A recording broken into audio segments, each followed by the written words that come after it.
All right, so the new Player's Handbook came out. This is the collector or the premium version of it. They retail for the same price, whether you get the regular version or the premium version. I just wanted to show off this alternate cover first because people are often interested in that. Otherwise, it's been my experience they're identical on the inside, so you're really just getting an extra cover, and you're not paying extra for it because again they retail for the same amount. It's just retail price US $49.99, right?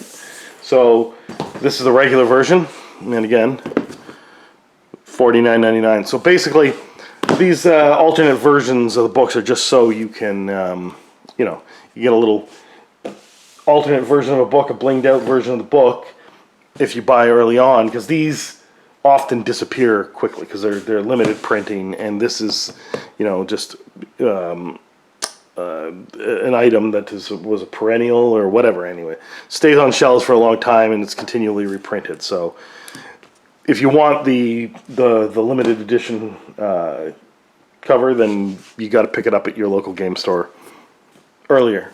That's basically on release day for some stores, maybe later on for other stores.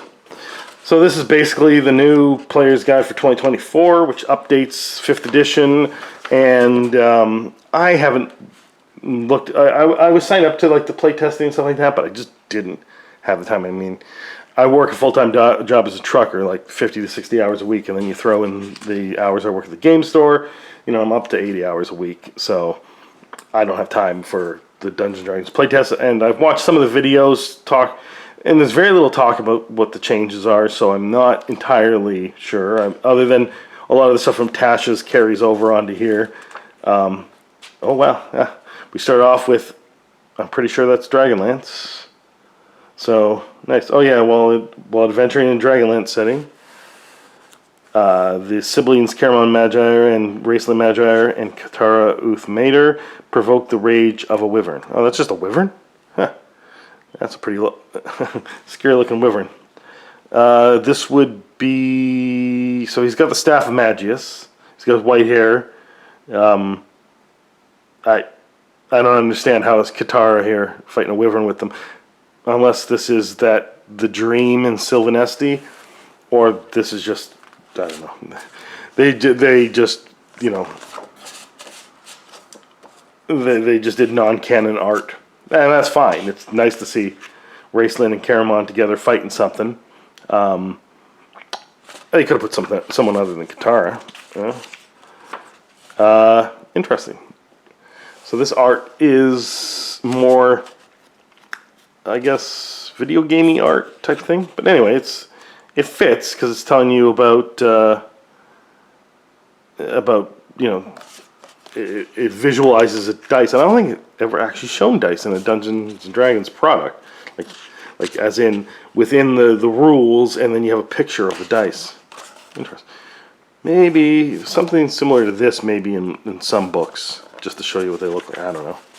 I can't remember seeing pictures of dice in a Dungeons & Dragons book that wasn't just an advertisement for dice. Oh, interesting. And then here's an artist rendering of people playing Dungeons & Dragons, and then their characters behind them. Interesting. There's some fourth wall breaking in this book. It's so like previous books, they're all about the immersion, right? So all the art they're depicting is just the stuff that you're playing.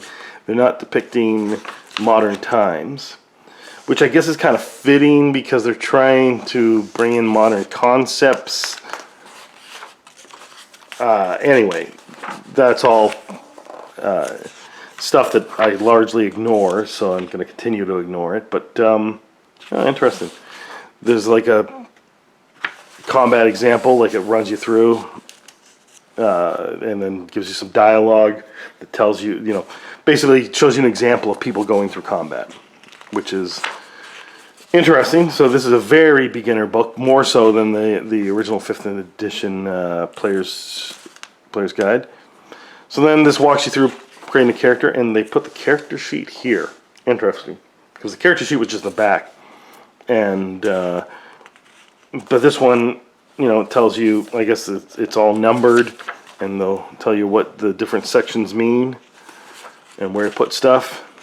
I mean, they're prioritizing D&D Beyond, and this is all going to be done for you. So, you know, I think people that want the physical book and want to write down a physical character sheet and don't want to use Dungeons & Dragons Beyond don't necessarily need to be walked through it, but whatever.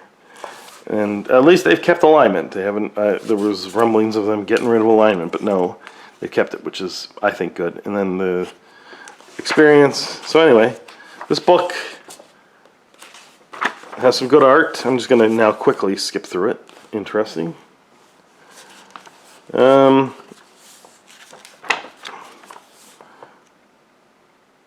What is this? These are backgrounds, and they've given you art for the backgrounds now, although not an art of a person, an art of a place. I guess that makes sense because your background is more of where you're from than who you are, right? Okay, I understand that. Then the different races. Why are the races back here? I mean, I've never understood the organizing of D&D books, right? So, like, the first thing you need to do is you need to roll your stats. Then you need to decide, you know, what class you're going to be. And then you need to pick a race that fits those. Oh, I know why. Because you need to pick a race that will bump up the stats to make it optimized for that class. But now, yeah, that's right. There's no racial traits. You can use whatever you want. So I guess it doesn't. I guess you choose your race last because it doesn't matter. And I guess I understand that. So like, it was always a little bit of finagling. You're going back and forth between race and class, and you keep switching them around just to see which you like better. And now you don't have to do that because literally you're just gonna roll some dice, choose your stats, choose a class and a background, a bunch of other stuff, and then at the very end you're gonna choose a race, and then you're gonna decide for yourself what stats you want to bump up, which I don't particularly like. I like the restrictions of the racial bonuses. The same thing with the restrictions of class. Like, it requires some, you know, back and forth and figuring out how to fit them together, like a little puzzle. That's the fun of creating a character. That's the fun of pretty much any game. All games are you figuring out some sort of puzzle. Different puzzles are different, you know, the different puzzles are different types of puzzles, complexity, you know, and different ways of approaching them. I do like this weapon section, though. These weapons are, I like the art and the armor. I mean, they had the art in the 5th edition too, and probably the other editions as well. But this one, I don't know, it's set up better. It makes you, it evokes what you're going to be wearing, so you can visualize your character in your mind. These are all spells. Yeah, so the last third of a player's guide is always spells, right?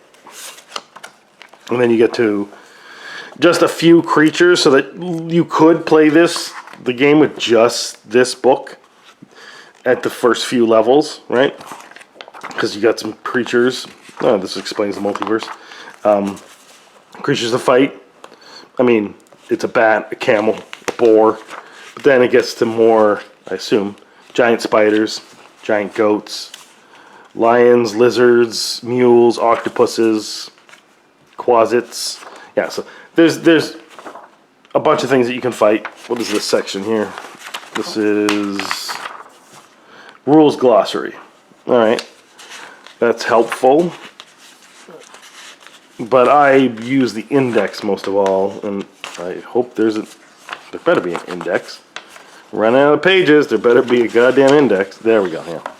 So the index to me is probably the most important part of the book, and D&D has been pretty good with including almost everything.